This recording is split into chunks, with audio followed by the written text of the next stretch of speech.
Friends ಎಲ್ರಿಗೂ ನಮಸ್ತೆ. ನೋಡಿ ಫ್ರೆಂಡ್ಸ್, ಇದು SNCL ಅಂತ ಹೇಳ್ಬಿಟ್ಟು. ನೋಡಿ ಫ್ರೆಂಡ್ಸ್, ಇಲ್ಲಿ ನಾನು ಆಲ್ರೆಡಿ ಕಾರ್ ಪಾರ್ಕ್ ಮಾಡೋಂಥ ಪ್ಲೇಸ್ ಆಲ್ರೆಡಿ ಇವಾಗ BTM ಲೇಔಟಲ್ಲಿ ಇದ್ದೀನಿ ನಾನು. ಫ್ರೆಂಡ್ಸ್, ಇದೇನೆ ನನ್ನ ಕಾರು. ನೋಡಿ ಫ್ರೆಂಡ್ಸ್, ಅದೇ ಇದು ಮೇನ್ ರೋಡಲ್ಲಿ ನೋಡಿ ಇಲ್ಲಿ ಹಾಕಿದ್ದೀನಿ ಈ ಸರ್ಕಲಲ್ಲಿ. ಏನೋ ಮಾಡೋಕ್ಕಾಗಲ್ಲ.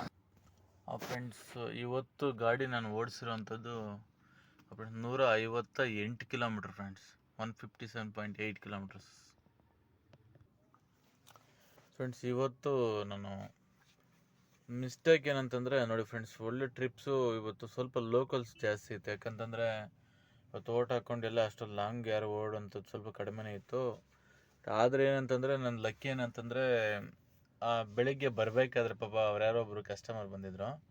ಅವ್ರು ಡ್ರಾಪ್ ಮಾಡಿದ್ರೆ ಮತ್ತು ಅವರೇ ಕೇಳಿದ್ರು, ಈ ಥರ ಒಂದು 2-3 ಪ್ಲೇಸ್ಗೆ ಹೋಗ್ಬೇಕು, ಬರ್ತೀರಾ ಅಂತಂದರೆ ಹ್ಞೂ ಸರ್ ಅಂತ ಹೇಳಿದೆ. ಮತ್ತು ಅವ್ರ ಜೊತೆ ಹೋಗೋದಕ್ಕೆ ಅದ್ರಲ್ಲಿ ಸ್ವಲ್ಪ ನನಗೆ ವರ್ಕ್ ಕೊಡೋದು ಫ್ರೆಂಡ್ಸ್. ಪರವಾಗಿಲ್ಲ, ಅಂತ ಲಾಸ್ ಏನಿಲ್ಲ, ತುಂಬ ಚೆನ್ನಾಗಾಯ್ತು ಫ್ರೆಂಡ್ಸ್. ಸಾಕು, ಇಷ್ಟೇ ಬೇಕಾಗೋದು, ನಾವೇನು ಜಾಸ್ತಿನ ಕೇಳೋಕ್ಕೋಗಲ್ಲ. ಯಾಕಂದರೆ ಸರ್ 47 ಹಿಂದಕ್ಕೆ ಹೋದರೆ ಆ ಜೀತದಾಳದ ಪದ್ಧತಿ ಗೊತ್ತಿದೆಯಲ್ಲ, ಆ ಟಾರ್ಚರ್ಗಳು, ಆ ಸಮಸ್ಯೆಗಳು ಅದೆಲ್ಲ ನೋಡಿರೋವಂಥದ್ದೇನೆ. ಆಮೇಲೆ ನಾನು ನನ್ನ ಕಾರ್ ತೊಗೊಂಡ್ಮೇಲೆ ಸಮಸ್ಯೆಗಳು ಇರುತ್ತೆ, ಎಲ್ಲ ದಿನ ಕೂಡ ಒಳ್ಳೆ ಬಿಸ್ನೆಸ್ ಆಗುತ್ತೆ ಅಂತಲ್ಲ, ಆಗಿದ್ದೀನಿ ನಾವೇನೆ ಒಳ್ಳೆ ಹೀರೋ. ಆಗದೆ ಇರೋವಂಥದ್ದು ದಿನ ಕೂಡ ಇದೆ, ಏನು ತೊಂದರೆ ಇಲ್ಲ, ಏನು ಮಾಡೋಕ್ಕಾಗೋದಿಲ್ಲ, ಆಗುತ್ತೆ. ಯಾವುದೋ ಒಂದು ಮಾಡಿಕೊಂಡು ಸ್ವತಂತ್ರವಾಗಿ ನಾವು ಬದುಕೋಕ್ಕೆ ಚೆನ್ನಾಗಿದೆ ಫ್ರೆಂಡ್ಸ್. ಆರಾಮಾಗಿ ಜೀವನ ಮಾಡ್ಬೋದು, ಏನು ತೊಂದರೆ ಏನಿಲ್ಲ ಫ್ರೆಂಡ್ಸ್, ಏನಿಲ್ಲ. ಬಟ್ ಚೆನ್ನಾಗಿದೆ ಫ್ರೆಂಡ್ಸ್. ನೋಡಿಕೊಂಡು ನಮಗೆಲ್ಲ ಹೋದ್ರೂ ಕೂಡ ನಮ್ಗೆ 1000 ರೂಪಾಯಿ ಕೂಲಿ ಸಿಕ್ಕಲಿ ಬಿಡಿ. ಯಾಕಂದರೆ ನಾವು ಅನುಭವಿಸಿರೋವಂಥದ್ದು, ತುಂಬ ಕಷ್ಟಪಟ್ಟಿರೋವಂಥದ್ದು ನೋಡಿದ್ದೀವಿ.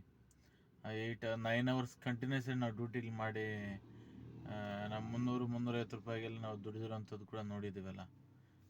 ಹೋಂಡಾ ಕಂಪ್ನಿಗಳಲ್ಲೆಲ್ಲ ನಾನು ಅಂಥ ಕಷ್ಟಪಟ್ಬಿಟ್ರೆ ನಮ್ಗೇನಾದ್ರು ದೇವ್ರ ದಯೆ, ನಮ್ಗೇನಾದ್ರು ದೇವ್ರ ಕಣ್ಣೆತ್ತು ನೋಡಿ ಒಳ್ಳೆ ಬಿಸ್ನೆಸ್ ಏನಾದ್ರು ಆಗ್ಬಿಟ್ರೆ ಅಂತೂ ಒಂದು 2,000 ಕೂಡ ನನ್ನ ಲಾಸ್ ಏನೇ ಆಗೋಲ್ಲ. ಚೆನ್ನಾಗಿದೆ, ತುಂಬ ಚೆನ್ನಾಗಿದೆ. ಅಂಥ ಕೆಟ್ಟದಾಗಂತೂ ಇಲ್ಲ, ನನಗಂತೂ ಅನಿಸಿಲ್ಲಪ್ಪ. ಯಾಕಂತಂದರೆ ನಾವು ದೊಡ್ಡ ನಿರೀಕ್ಷೆಗಳು ಕೂಡ ನಾನು ಮಾಡೇ ಇಲ್ಲ. ನಮ್ಗೆ ಆಗಿದ್ದು ಅವತ್ತಿನ ದಿನ ನಮ್ಗೆ ಎಷ್ಟಾಗುತ್ತೋ ಸಾಕಷ್ಟೇ. ನಮ್ಗೆ ನಿದ್ದೆ ಬರ್ತಾಯಿದೆ, ಹೆವಿ ಫುಲ್ ನಿದ್ದೆ ಬರ್ತಾಯಿದೆ, ಡ್ಯೂಟಿ ಮಾಡಲೇಬೇಕು, ಅದೆಲ್ಲ ಬೇಡ. ಅಂಥದ್ದಲ್ಲಿ ಇಟ್ಕೊಳಕ್ಕೆ ಹೋಗ್ಬಾರ್ದು ನಾವು. ನಮ್ಮ ಮನಸ್ಸಿಗೆ, ನಮ್ಮ ಮೈಂಡ್, ನಮಗೆ ನೋಡಿ ಒಳ್ಳೆ ನಿದ್ದೆ ಬರ್ತಾಯಿದೆ, ಒಳ್ಳೆ ಟ್ರಿಪ್ ಬಂದುಬಿಡುತ್ತೆ ಒಂದೊಂದು ಟೈಮ್, ನಿದ್ದೆ ಬರೋ ಟೈಮಲ್ಲಿ ಕೂಡ. ಆ ಟೈಮ್ಗಳೇ ನಾವು ನೋಡಿಕೊಂಡು ಫಸ್ಟು ನಮಗೆ ನಿದ್ದೆ ಇಂಪಾರ್ಟೆಂಟು. ನಿದ್ದೆ ಬಂತ ಒಳ್ಳೆ ಕಡೆ ಸೇಫ್ ಆಗಿರೋ ಗಾಡಿ, ಒಬ್ರು ತೊಂದರೆ ಆಗ್ದಂಗೆ ಗಾಡಿ ನಿಲ್ಸ್ಕೊಬೇಕು. ಬೆಂಗಳೂರಲ್ಲಿ ಟ್ರಾಫಿಕ್ ಜಾಮ್ ನಿಮಗೂ ಗೊತ್ತಿದೆ. ನೋಡ್ಕೊಂಡು ಒಳ್ಳೆ ಪ್ಲೇಸ್ಗಳೆಲ್ಲ ನಾವು ಗಾಡಿ ನಿಲ್ಲಿಸ್ಕೊಂಡು ನೀಟಾಗಿ ಡ್ಯೂಟಿ ಮಾಡ್ಕೊಂಡು ಹೋದರೆ ಸಮಸ್ಯೆ ಏನಿಲ್ಲ ಫ್ರೆಂಡ್ಸು. ಅಂದರೆ ಸಮಸ್ಯೆ ಇದ್ದೇ ಇರುತ್ತೆ ಎಲ್ಲದರಲ್ಲೂ ಕೂಡ. ಅದನ್ನೇ ಅಡ್ಜಸ್ಟ್ ಮಾಡಿಕೊಂಡು ತಾಳ್ಮೆ ಪರಿಶ್ರಮ ಇದ್ರೆ ಅಂತೂ ನಮ್ಗೇನು ತೊಂದರೆ ಇಲ್ಲ. ಒಂದು 35-40 ಸಾವಿರಕ್ಕಂತೂ ಈಸಿಯಾಗಿ ನಾವು ದುಡ್ಕೊಬೋದು ಬಿಸ್ನೆಸ್ಗಳಾಗ್ಬಿಟ್ರೆ. ಆಗಿಲ್ದಿರೋ ದಿನಗಳು ಕೂಡ ಇದೆ. ಆ ಕೋವಿಡಿಂದ ನಾವು ನೋಡ್ಕೊಂಬಂದಿರೋವಂಥದ್ದೇನೆ.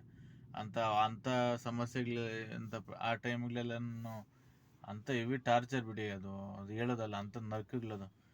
ನಿಜವಾಗ ಭೂಮಿ ಮೇಲೆ ಇರೋ ನರ್ಕನೇ ಆ ಟೈಮಲ್ಲಿ. ಅಂಥ ಟ್ರಿಪ್ಸ್ಗಳಿರಲಿಲ್ಲ, ಊಟಗಳಿರಲಿಲ್ಲ, ಏನು ಮಾಡೋದು, ಅಂಥ ಕಷ್ಟ. ಏನೋ ಮನೆ ಕಡೆ ಯಾವುದೋ ದುಡ್ಡು ಯಾರಾದರೂ ಸ್ವಲ್ಪ ಚೆನ್ನಾಗಿ ದುಡ್ದಿಟ್ಟಿರೋವಂಥವ್ರಿಗೆ, ಇಲ್ಲ ಯಾವುದೋ ಗೌರ್ಮೆಂಟ್ ಜಾಬಲ್ಲಿದ್ದು ಪೆನ್ಷನ್ಸ್ ಬರೋವಂಥವ್ರಿಗೆ, ಯಾವುದೋ ಇನ್ಕಮ್ ಬರೋವಂಥವ್ರಿಗೆ ಏನು ತೊಂದರೆ ಇಲ್ಲ.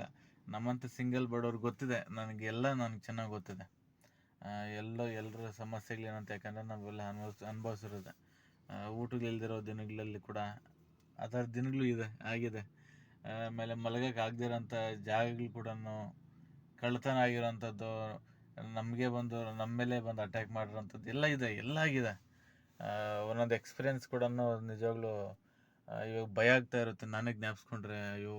ಅಂಥೆಂಥ ಸಮಸ್ಯೆಗಳೆಲ್ಲ ನಾವು ಫೇಸ್ ಮಾಡಿದ್ವಾ, ಹಿಂಗೆಲ್ಲ ಇರುತ್ತಾ, ಹಿಂಗೆಲ್ಲ ಅನಿಸುತ್ತೆ. ಅದು ಆಗ್ಬಿಡ್ತವೆ, ಏನು ಮಾಡೋಕ್ಕಾಗಲ್ಲ.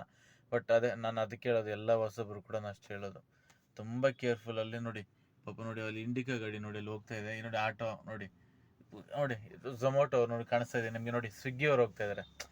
ಎಲ್ರಿಗೂ ಸಮಸ್ಯೆ ಇದೆ ನೋಡಿ ಅಲ್ಲೊಬ್ಬ ಸ್ವಿಗ್ಗಿ ಅವ್ರು ಹೋಗ್ತಾ ಇದ್ದಾರೆ. ಸತ್ಯವಾಗೂ ಎಲ್ರಿಗೂ ಸಮಸ್ಯೆ ಇದೆ, ಎಲ್ರಿಗೂ ಪ್ರಾಬ್ಲಮ್ ಇದ್ದೇ ಇರುತ್ತೆ. ಬಟ್ ಏನೋ ಒಂದು ನಮ್ಮ ಕುಟುಂಬದ ಚೆನ್ನಾಗಿರಲಿಲ್ಲ ಅಂತ ಎಲ್ಲ ಪ್ರತಿಯೊಬ್ಬರು ಕೂಡ ಸ್ವತಂತ್ರವಾಗಿ ದುಡಿಯೋಕ್ಕೆ ತುಂಬಾ ನಿಜವಾಗ್ಲೂ ಕೂಡ ಸಖತ್ತಾಗಿದೆ.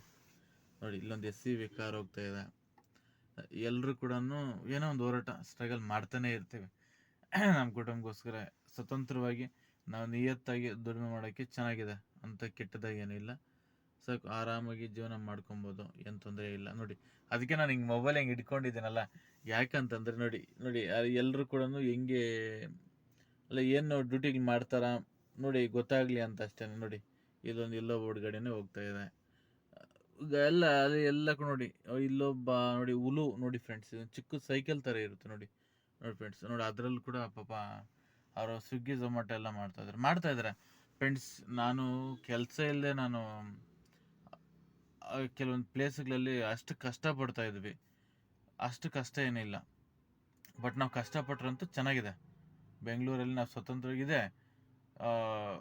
ಎಲ್ಲ ಸಮಸ್ಯೆಗಳು ಇರುತ್ತೆ, ಬಟ್ ಅದನ್ನೇ ಅಡ್ಜಸ್ಟ್ ಮಾಡ್ಕೊಂಡು ಹೋದ್ರೆ ಬೇಕಂದ್ರೆ ನೋಡಿ ಬೇರೆ ಬೇರೆ ಕಡೆಯಿಂದ ಬಂದೆಲ್ಲ ಕಷ್ಟಪಟ್ಟು ದುಡಿತು. ನಾನು ಒಬ್ಬನೇ ಅನ್ಕೊತಾ ಇದ್ದೆ ಒಂದೊಂದ್ಸರಿ, ಯಾಕೆ ನಮ್ಗೆ ಗೊತ್ತಾಗ್ಲಿಲ್ವಲ್ಲ, ಏನು ನಮ್ಮಂಥವ್ರು ಹೆಂಗೆ ಬದುಕೋಕ್ಕೆ ಸಾಧ್ಯ ಇಲ್ವಾ ಅಂತ ಏನೇನೋ ನನಗೆ ಪ್ರಶ್ನೆಗಳು ಕಾಡ್ತಾ ಇರೋದು ಆ ಟೈಮಲ್ಲಿ.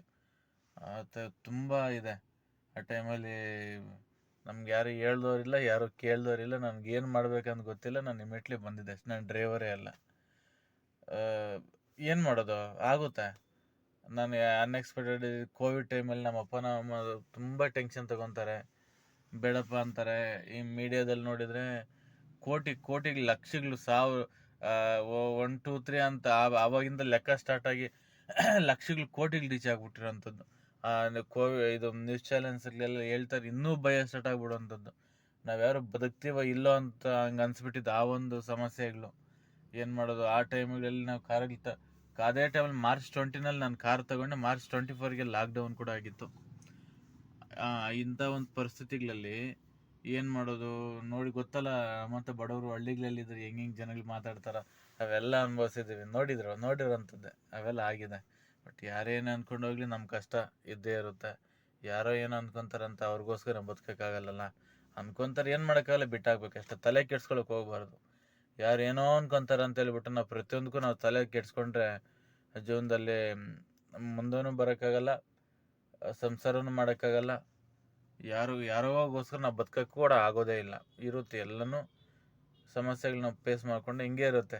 ನಮ್ಮ ತಂದೆ ತಾಯಿಗಳು ಕೂಡ ಇದೇ ಥರನೇ ಅನುಭವಿಸಿರ್ತಾರೆ ಕಷ್ಟಗಳು, ಅರ್ಥ ಆಯ್ತಾ? ಅದರಿಂದ ತಲೆ ಕೆಡ್ಸ್ಕೊಳಕ್ಕೆ ಹೋಗೋದು ಬೇಡ ಫ್ರೆಂಡ್ಸ್. ಅದೇ ಸ್ವಲ್ಪ ಹೇಳ್ಬೇಕಂತ ಅನ್ನಿಸ್ತು. ನಾನು ಇನ್ನೂ ತುಂಬ ದೊಡ್ಡ ಮ್ಯಾಟ್ರ್ಗಳಿವೆ, ಹೇಳ್ತಾನೆ ಇರ್ತೀನಿ ಒಂದೊಂದ್ಸರಿ. ದಯವಿಟ್ಟು ಬೇಜಾರು ಮಾಡ್ಕೊಳಕ್ಕೆ ಹೋಗಬೇಡಿ, ಇರೋವಂಥದ್ದು ನಾನು ಹೇಳ್ತಾನೆ ಇರ್ತೀನಿ ಫ್ರೆಂಡ್ಸ್. ಆಮೇಲೆ ಇನ್ನೊಂದೇನಂತಂದರೆ ಫ್ರೆಂಡ್ಸ್, ದಯವಿಟ್ಟು ಅಷ್ಟೇ ನೀವು ನಮ್ಮಂಥ ಹೊಸಬ್ರನ್ನ ಪ್ರೋತ್ಸಾಹಿಸ್ಬೇಕು. ಅಂದರೆ ಯಾವ ಥರ ಅಂತಂದರೆ ಇಷ್ಟೇ, ಮಾಮೂಲಿ ಯೂಟ್ಯೂಬಲ್ಲಿ ಸಬ್ಸ್ಕ್ರೈಬ್ ಮಾಡ್ಕೊಳ್ಳಿ, ಟೆಲಿಗ್ರಾಮಲ್ಲಿ ಫಾಲೋ ಮಾಡಿಕೊಂಡು, ಫೇಸ್ಬುಕ್ಕಲ್ಲಿ ಲೈಕ್ ಮಾಡಿ ಶೇರ್ ಮಾಡ್ತಾ ಇದ್ರಾಗೇನ ನಮ್ಮಂಥವ್ನು ಬೆಳೆಸ್ದಂಗೆ ನೀವು. ಯಾಕಂದರೆ ಹಂಗೆ ಇರುತ್ತೆ, ನಾವು ಹೊಸಬ್ರಾಗಿರ್ತೀವಲ್ಲ, ಅದರಿಂದ ನೀವೆಲ್ಲ ನನ್ನ ಬೆಳೆಸ್ತೀರಂತ ನನಗೆ ಗೊತ್ತಿದೆ. ಅದೇ ನಾನು ಅದೊಂದು ಮಾತ್ರ ಹೇಳ್ತೀನಿ ಫ್ರೆಂಡ್ಸ್, ನೀವೆಲ್ಲ ಬಡವ್ರನ್ನ ಆಲ್ರೆಡಿ ಎಷ್ಟೋ ಜನ ಬೆಳೆಸಿದ್ದೀರ, ಏನು ಗೊತ್ತಿಲ್ಲದ್ರು ನನ್ನ ಕೂಡ ಬೆಳೆಸ್ತೀರಂತ ನಾನು ನಂಬಿದ್ದೀನಿ friends. Okay, thank you friends. ಮತ್ತು ಇದು ಅರ್ನಿಂಗ್ಸ್ ಎಲ್ಲ ಕಂಪ್ಲೀಟ್ ಡೀಟೇಲ್ಸ್ ಹೇಳ್ತೀನಿ ಫ್ರೆಂಡ್ಸ್. ಇವತ್ತು ಟೋಟಲ್ ನಂದು 3847 ರೂಪಾಯಿ ಆಗಿದೆ. ಎಲ್ಲ ಟೋಟಲ್ ಪರ್ಸನ್ 1500 ರೂಪಾಯಿ ಮಾಡಿದೆ, ಮತ್ತು ಓಲೋಬಲ್ಲಿ ಕೂಡ ಮಾಡಿದ್ದೀನಿ ನೋಡಿ ಫ್ರೆಂಡ್ಸ್. ಎಲ್ಲ ಕಂಪ್ಲೀಟ್ ಡೀಟೇಲ್ಸ್ ಎಲ್ಲ ನಾನು ನಿಮ್ಗೆ ಹಾಕಿದ್ದೀನಿ ನೋಡಿ ಫ್ರೆಂಡ್ಸ್. ಲೈಕ್ ಮಾಡಿ, ಸಬ್ಸ್ಕ್ರೈಬ್ ಮಾಡ್ಕೊಳ್ಳಿ, ಫಾಲೋ ಮಾಡಿ. Thank you friends.